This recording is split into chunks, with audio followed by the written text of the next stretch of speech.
નમસ્તે વિદ્યાર્થીઓ, હવે આપણે પ્રવેગ જોઈએ. 3.5 નંબરની આપણી થિયરી છે પ્રવેગ. પ્રવેગ કોને કહેવાય એ પહેલાં સમજીએ. તો એની પહેલાં આપણે વેગ કોને કહેવાય એ સમજી ગયા, બરાબર ને? કે પદાર્થના સ્થાનમાં સમય સાથે ફેરફાર થતો હોય, બરાબર ને? પદાર્થના સ્થાનમાં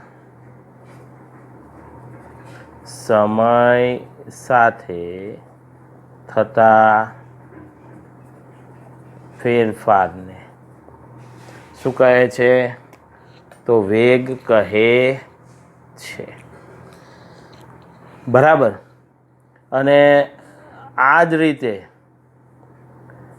જો પદાર્થના વેગમાં સમય સાથે ફેરફાર થાય તો તેને શું કહે છે? પ્રવેગ કહે છે. એટલે પદાર્થના સ્થાનમાં સમય સાથે થતા ફેરફારને વેગ કહેવાય, પણ જો સમય સાથે વેગ બદલાતો હોય તો તેને શું કહેવાય? પ્રવેગ કહે છે. એટલે ધારો કે તમે કોઈ 10 માળની બિલ્ડિંગ ઉપરથી તમે કોઈ પથ્થરને નીચે ફેંકો તો એ પથ્થરનો વેગ થોડા સમય માટે શું થશે? વધતો જશે, બરાબર. તો એને શું કહેવાય? પ્રવેગ, બરાબર. એ જ રીતે ધારો કે કોઈ કાર ગતિ કરતી હોય અને સમય સાથે એનો વેગ બદલાતો હોય તો એ કારની ગતિને કેવી કહેવાય? પ્રવેગી ગતિ, બરાબર. એટલે પ્રવેગ સાથેની ગતિ હોય એને પ્રવેગી ગતિ કહેવાય. અને પ્રવેગ એટલે પદાર્થના વેગમાં સમય સાથે થતો ફેરફાર, એને શું કહેવાય? પ્રવેગ કહે છે. પ્રવેગ માટે આવો એ વાળો સંકેત દર્શાવાય છે, એક્સેલરેશન. પ્રવેગને અંગ્રેજીમાં શું કહેવાય? એક્સેલરેશન. એટલે એ સંકેત વપરાશે, બરાબર.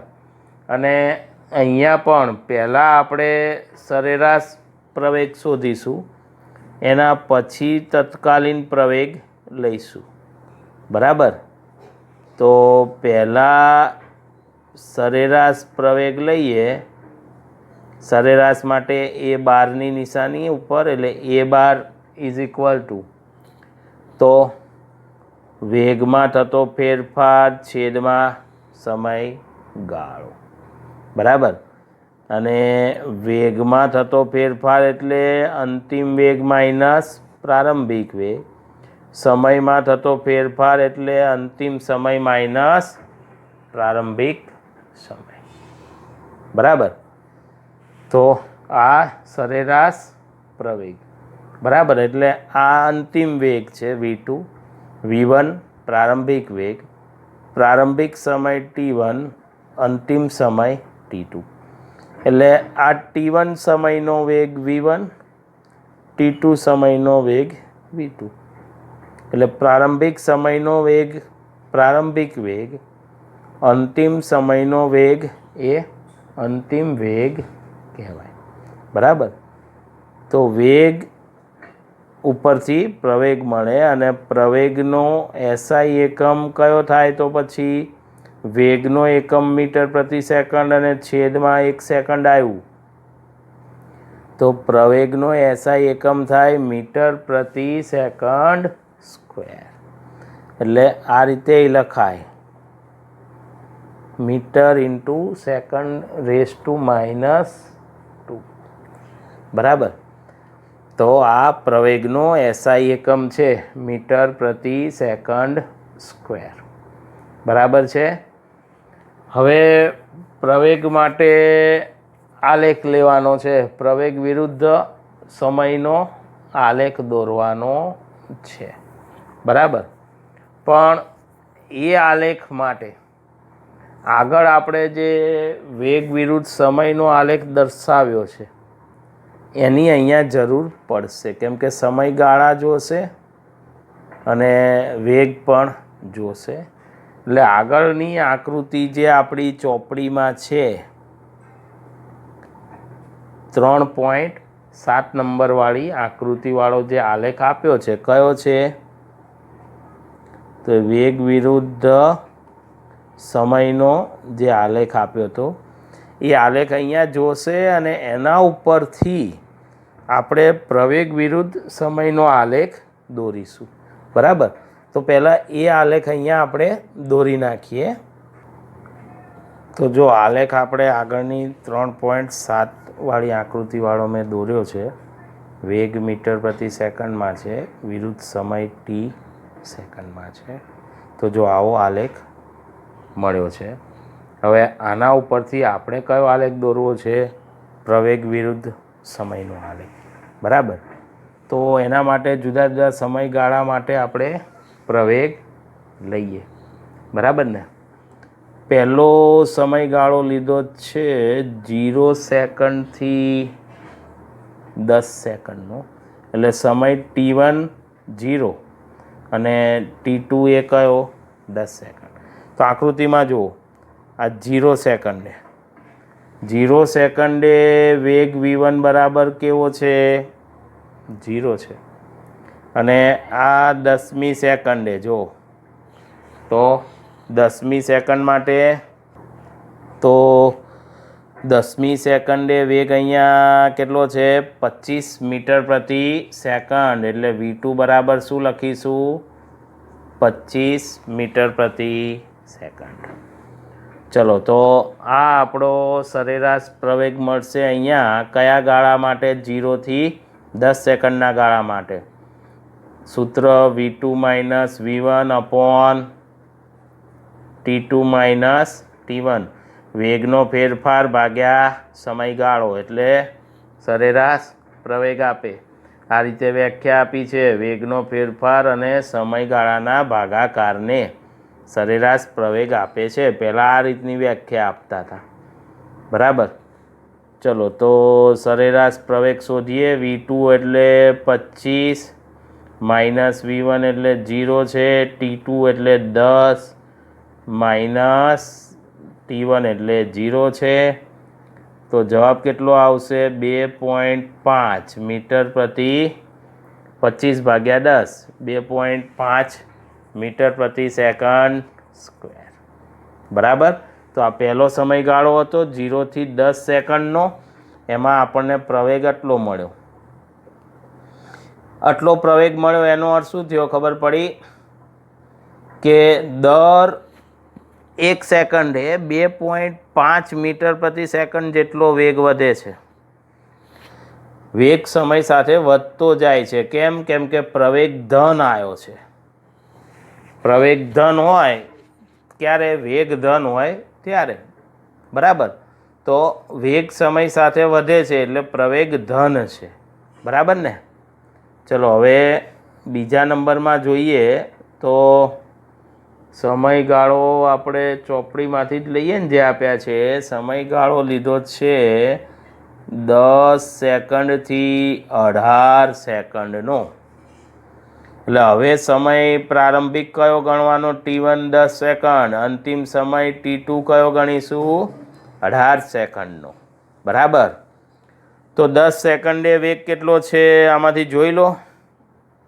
તો એ તો 25 મીટર પ્રતિ સેકન્ડ. એટલે હવે v1 બરાબર 25 મીટર પ્રતિ સેકન્ડ 10 સેકન્ડે વેગ. અને 18મી સેકન્ડે વેગ કેટલો છે? તો 18મી સેકન્ડે વેગ, તો 18મી સેકન્ડે બી વેગ એટલો ને એટલો જ છે, v2 25 મીટર પ્રતિ સેકન્ડ, બરાબર. તો આનો અર્થ તો એ થયો કે આ સમયગાળામાં પ્રવેગ લઈએ v2 minus v1 upon t2 minus t1. તો આ તો 25 માઇનસ 25 છેદમાં 18 માઇનસ 10, પણ 25 માઇનસ 25 એટલે તો 0, એટલે કે આ સમયગાળામાં પ્રવેગ કેટલો છે? 0 છે. તો બરાબર છે ને? જો 10 થી 18 સેકન્ડના સમયગાળામાં વેગ બદલાતો નથી, આટલો ને આટલો જ છે, 25 મીટર પ્રતિ સેકન્ડ. તો વેગ ના બદલાય તો વેગમાં થતો ફેરફાર 0, વેગમાં થતો ફેરફાર 0 હોય તો પ્રવેગ પણ 0. એટલે યાદ રાખો કે જો વેગ અચળ હોય તો પ્રવેગ કેવો હોય? 0 હોય. કારણ કે પ્રવેગ એટલે વેગમાં થતો ફેરફાર. જો વેગમાં જ ફેરફાર ના થાય તો પ્રવેગ 0 હોય. તો અહીંયા જો વેગમાં ફેરફાર ના થયો, 25 નો 25 જ રહ્યો, તો પ્રવેગ કેવો મળે? 0 મળે. બરાબર? ચલો ત્રીજો સમયગાળો પસંદ કરીએ અને એમાં કેટલો પ્રવેગ મળે છે જોઈએ. ત્રીજો સમયગાળો છે 18 સેકન્ડથી 20 સેકન્ડ વાળો. એટલે હવે સમય t1 18 સેકન્ડ, સમય t2 20 સેકન્ડ. બરાબર? ચલો 18 સેકન્ડે વેગ કેટલો હતો એ તો આપણે લખેલો જ છે, 25 મીટર પ્રતિ સેકન્ડનો વેગ હતો. અને 20મી સેકન્ડે વેગ કેટલો? 0. એટલે અંતિમ વેગ v2 બરાબર 0. જો અહીંયા 20મી સેકન્ડ છે ને, 20મી સેકન્ડે વેગ 0 આવી ગયો છે. જો કેમ કે વેગ અહીંયા ઘટતો જાય છે, ઘટતો 0 આવ્યો આલેખ. બરાબર? આ આલેખ છે આપણો વેગનો ધ્યાન રાખવાનો. જો અહીંયાથી 10 સેકન્ડે 25, પછી 10 થી 18 સેકન્ડે 25 નો 25, પછી ત્યાંથી અહીંયા ઘટ્યો 0. એટલે આ આલેખ આપણે ધ્યાનમાં લેવાનો છે. ચલો તો પ્રવેગ પાછું v2 minus v1 upon t2 minus t1. ચલો v2 25 ના સોરી v2 0 છે, v1 25 ભાગ્યા t2 કેટલો સમય? 20 માઇનસ 18. તો પ્રવેગ કેટલો મળશે અહીંયા? માઇનસ 25 ભાગ્યા 2, માઇનસ 25 ભાગ્યા 2 એટલે કેટલા થશે? માઇનસ 12.5 મીટર પ્રતિ સેકન્ડ સ્ક્વેર. 12.25 થાય.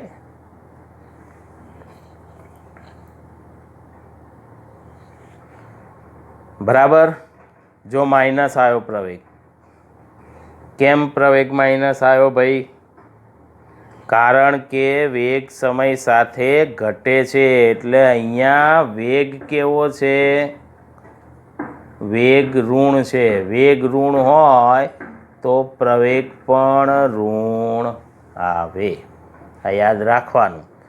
વેગ ધન હોય એટલે વેગમાં થતો ફેરફાર ધન હોય તો પ્રવેગ ધન. વેગમાં થતો ફેરફાર ઋણ હોય તો પ્રવેગ ઋણ આવે. અને વેગમાં થતો ફેરફાર 0 તો પ્રવેગ 0 આવશે. બરાબર? આમ પ્રવેગ એ વેગ ઉપર આધાર રાખે. વેગમાં જે રીતનો ફેરફાર હોય એ રીતે જ તમને પ્રવેગ મળશે. બરાબર ને? અને પ્રવેગના પાછા ત્રણેય આ ધન, ઋણ અને શૂન્ય પ્રવેગવાળા 3 આલેખો આપ્યા છે, સ્થાન વિરુદ્ધ સમયના. બરાબર ને? એટલે x વિરુદ્ધ t ના.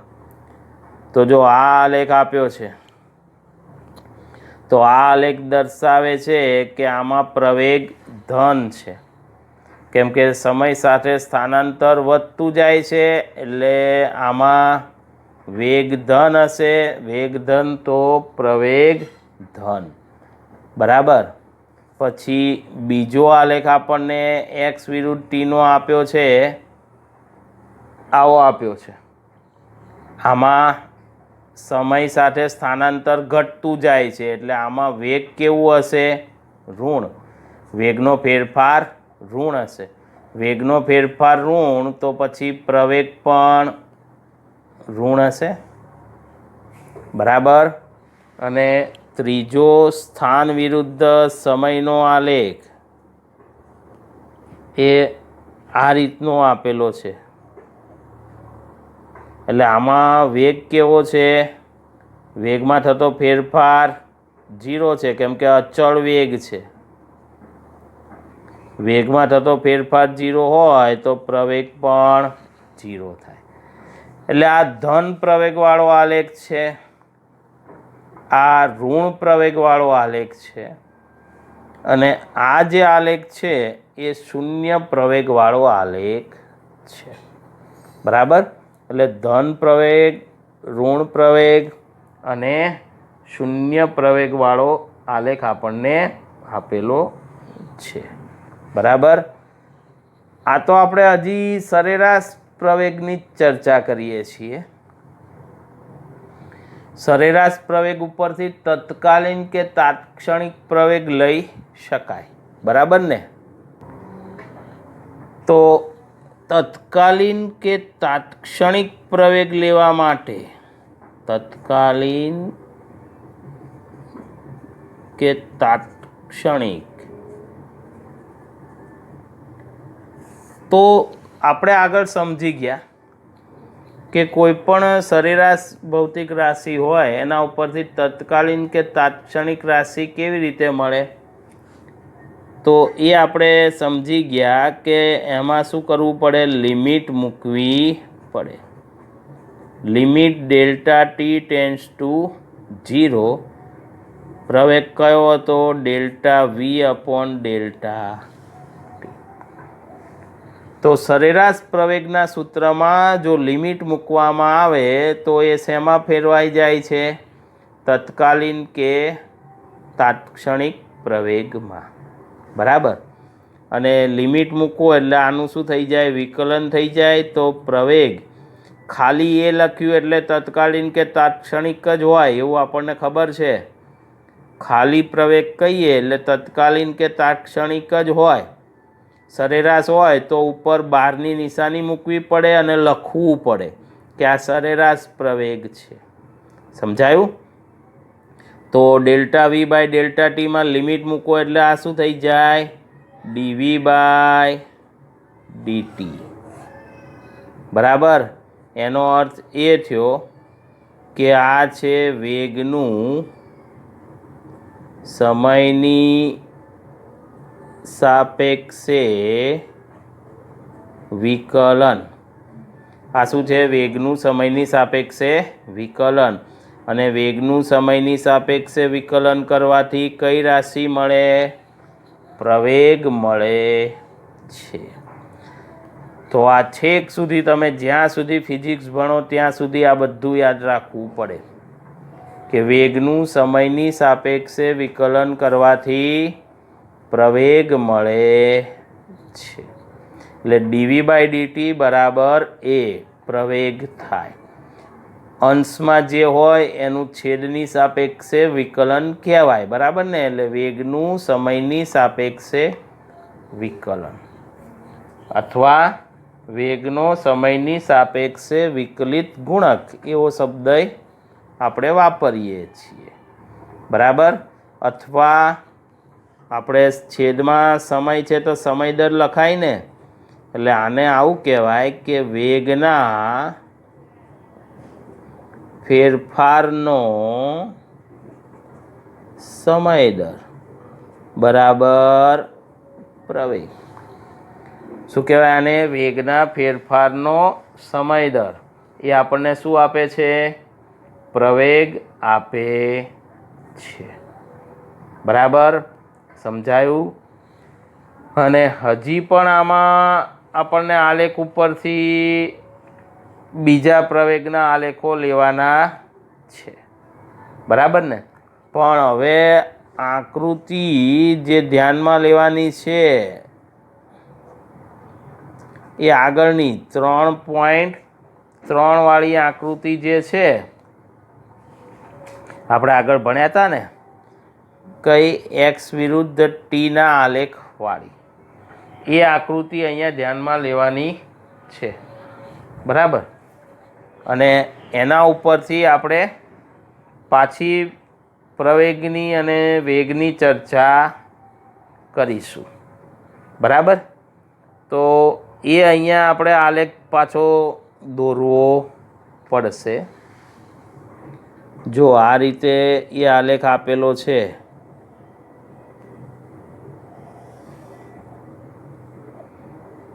એક્સ વિરુદ્ધ ટીનો, અંતર મીટરમાં છે, સમય સેકન્ડમાં છે, 0થી આલેખ ચાલુ થાય છે, તો સમયગાળા 2, 4, 6, 8, 10, 12, 14, 16, 18 અને 20 સેકન્ડ સુધીના છે, બરાબર. આમાં આપણે સમયગાળાઓ કયા ગણવાના છે? તો જો એક તો આ 10 સેકન્ડવાળો ગણવાનો છે, પછી 18 સેકન્ડવાળો અને પછી 20 સેકન્ડવાળો ગણવાનો છે. અંતરો અહીંયા આપ્યા છે 50, 100, 150, 200, 250 અને 300 ને 350. એટલે 100, 200, 300 આપણે આ રીતે અંતરો લઈશું, બરાબર ને. હવે આલેખ જો કઈ રીતે આપ્યો છે એ આપણે જોઈએ, બરાબર. તો આલેખ આપણને આ રીતે દોરીને આપ્યો છે.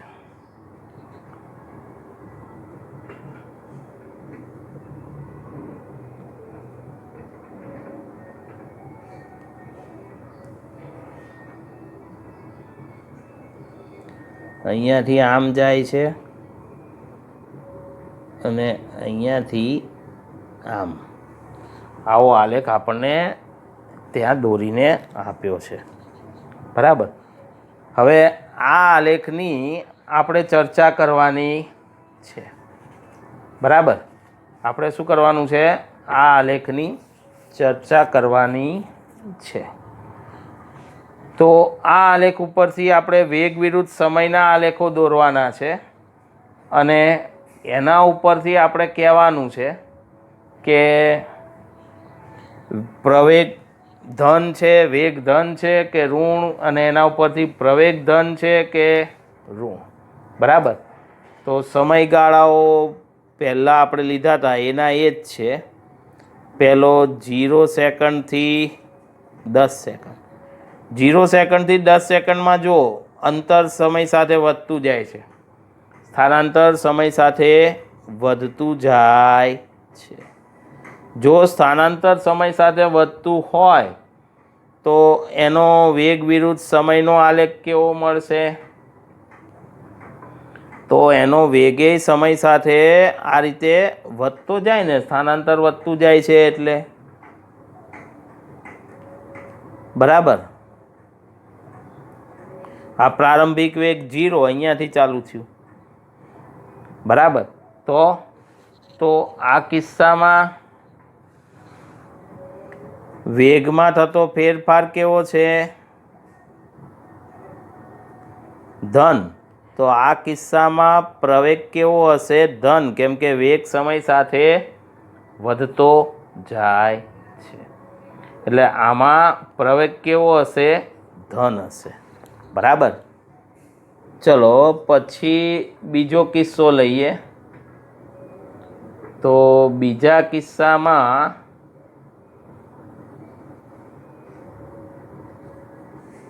ટી બરાબર, તો એમાં ટી બરાબર 18 સેકન્ડથી 20 સેકન્ડ વાળો ગાળો લીધો છે. પણ 18 સેકન્ડથી 20 સેકન્ડવાળા ગાળામાં તમે આકૃતિ ઉપરથી જુઓ, આ ગાળો તો એમાં તો સ્થાનાંતર ઘટતું જાય છે, એટલે વેગ સમય સાથે જો ઘટે છે આ રીતે. આ પ્રારંભિક વેગ, અંતિમ વેગ જો ઘટતો જાય છે, બરાબર. તો આમાં ડેલ્ટા વી વેગનો ફેરફાર કેવો આવ્યો? ઋણ. વેગનો ફેરફાર ઋણ હોય તો આ સમયગાળામાં પ્રવેગ પણ કેવો હશે? ઋણ હશે. એટલે આ ઋણ પ્રવેગવાળો આલેખ છે, બરાબર. ચલો પછી ત્રીજા ઉદાહરણમાં આપણને એવું કહે છે કે એમાં પાછી આકૃતિ 3.1નો ઉપયોગ કરવાનો છે અને એમાંય ઋણ એક્સ દિશાની ગતિ છે. ઋણ એક્સ દિશાની ગતિ હોય તો પછી એનો આલેખ ઋણ વિભાગમાં લેવો પડે, એટલે અહીંયાથી આલેખ લીધો છે. જો આ માઇનસ V0 માઇનસ વી, કારણ કે ઋણ એક્સ દિશામાં ગતિ થાય છે, બરાબર. અને જો ધન એક્સ દિશામાંથી ઋણ એક્સ દિશામાં જતી હોય, કારનું ઉદાહરણ આપણે જે આગળ ચર્ચા કરીને એની જ અહીંયા ચર્ચા આપી છે. આ ધન એક્સ દિશામાંથી કાર ઋણ એક્સ દિશામાં, તો ઉપરનો આલેખ ધન વિભાગમાં આવે અને નીચેનો આલેખ કયા વિભાગમાં આવે? તો ઋણ વિભાગમાં આવશે. એટલે જો આ માઇનસ વી, અહીંયા પ્રારંભિક વેગ ધન હતો, ત્યાંથી ઘટતો ગયો, 0 થયો અને 0થી પછી ઋણ દિશામાં ગતિ ચાલુ થઈ, એટલે આ વેગ અહીંયા ઋણ થઈ ગયો, બરાબર. તો આ ઉપરનો ભાગ છે એમાં પ્રવેગ કેવો હશે? તો અહીંયા પ્રવેગ તો ઉપરના ભાગમાં બી ઋણ જ હશે અને નીચેના ભાગમાં પણ પ્રવેગ તો કેવો હોય? ઋણ જ હોય. સમજાયું? તો આ બીજા 4 આલેખોની ચર્ચા આગળની આકૃતિ આ 3.3 અને આ બે જે છે ને એ પાછી 3.1 નંબરની આકૃતિની ચર્ચા કરેલી છે, બરાબર. સમજાયું? અને આના ઉપરથી એક વાત ખબર પડે કે જો આ તમે જુઓ તો આ આલેખ વડે ઘેરાતું ક્ષેત્રફળ કહેવાય. પછી અહીંયા આ આખું આલેખ વડે ઘેરાતું ક્ષેત્રફળ છે, બરાબર. એ રીતે હજી એક આલેખ અહીંયા આપ્યો છે, આપણે દોરીએ ને તો જો આ વેગ વિરુદ્ધ સમયનો આલેખ આપ્યો છે, આવો આલેખ છે, બરાબર ને. આ 0, આ વેગ યુ છે અને અહીંયા સમય કેપિટલ ટી. તો આ વેગ વિરુદ્ધ ટીના આલેખ વડે ઘેરાતું ક્ષેત્રફળ, આને આપણે શું કહેવાય? આલેખ વડે ઘેરાતું. તો એક અગત્યની વાત અહીંયાથી આપણને મળશે કે વી વિરુદ્ધ ટીના આલેખ વડે ઘેરાતું જે આ ક્ષેત્રફળ હોય એ તમને પદાર્થના સ્થાનાંતરનું મૂલ્ય આપશે. આ બહુ અગત્યનો પોઈન્ટ. શું યાદ રાખવાનું? કે હંમેશા વેગ વી વિરુદ્ધ ટીના આલેખ વડે ઘેરાતું ક્ષેત્રફળ એ શું દર્શાવે?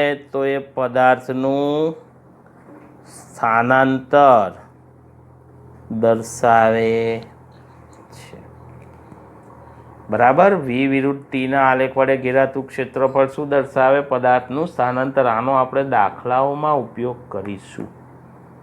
આનો આપણે શું કરીશું? દાખલાઓમાં ઉપયોગ કરીશું કે જો આ વેગ વી વિરુદ્ધ ટીના આલેખ વડે આ ઘેરાતું ક્ષેત્રફળ એ શેનું મૂલ્ય આપે?